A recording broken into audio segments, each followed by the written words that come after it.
What's up, everybody? My name is Austin Tremblay, and I am a cinematographer who works in the film industry, and I live here in Hollywood. I told you I'm going to be saying it in every video now.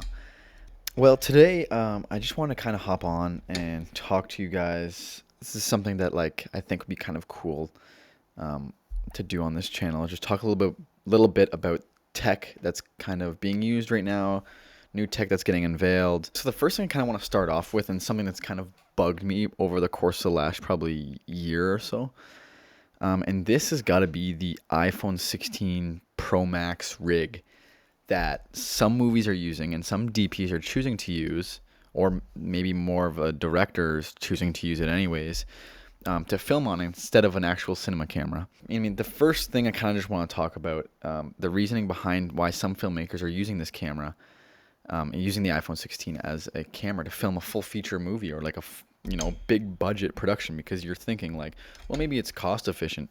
Sure, but I'm talking big movies that have budgets that they could fully use cinema cameras. So let me just dive right into it. The first thing I just want to talk about is the reason why some movies are doing it is because of the feel of it.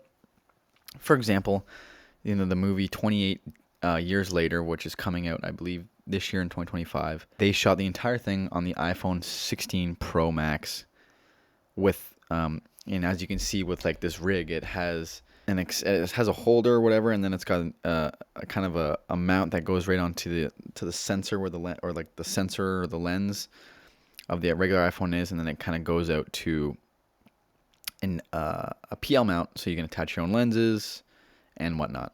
Now, I know the reasoning behind the decision to use this camera for 28 years later was because it gives a more naturalistic feel, gives a little bit more of a, I guess, homey feel, homey vibe to it.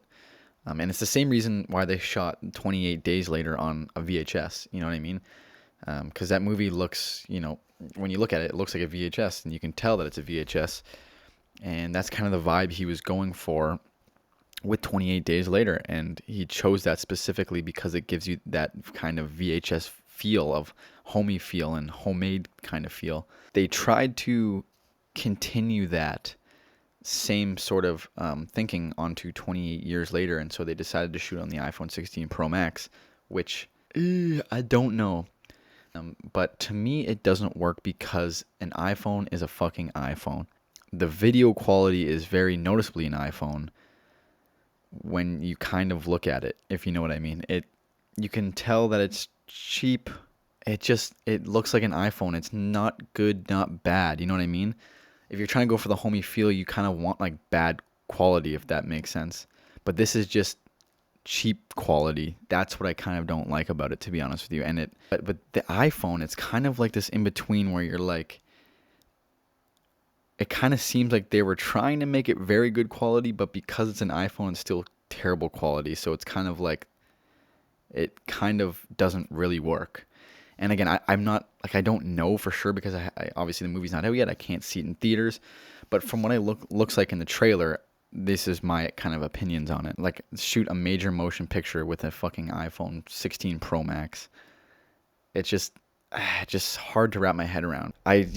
I haven't seen an iPhone 16 Pro Max in theaters, so I don't want to be quick to say, oh, this is dog shit. But that's kind of my first thoughts on it, and it's also difficult because this is coming from a cinematographer, where if I'm shooting a movie, I want the best outcome and the best looking thing for a movie. And it just, yeah, I don't know. I wouldn't choose an iPhone 16 Pro Max to shoot on, you know what I mean? And it's got a small sensor, so the sensor's still not like a 35 millimeter sensor, obviously. It's smaller than that, and that's already at a disadvantage compared to every cinema camera.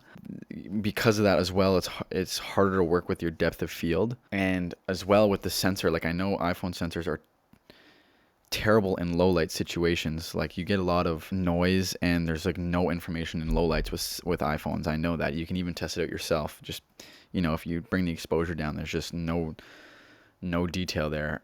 So you're kind of limited in that respect. Also, I mean, there's limited controls. You can't, when you're shooting on an iPhone, it's as far as I know, you can't manually adjust your ISO. You can't manually adjust, your camera speed.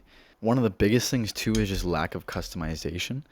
Like, I know when you look at a cinema camera, it's made with all these ports and everything in specific areas, and it's made with things in specific areas, so you can customize the camera and put it neat and organized, and you can make everything the way you like it. But with an iPhone, it's just a fucking flat pancake.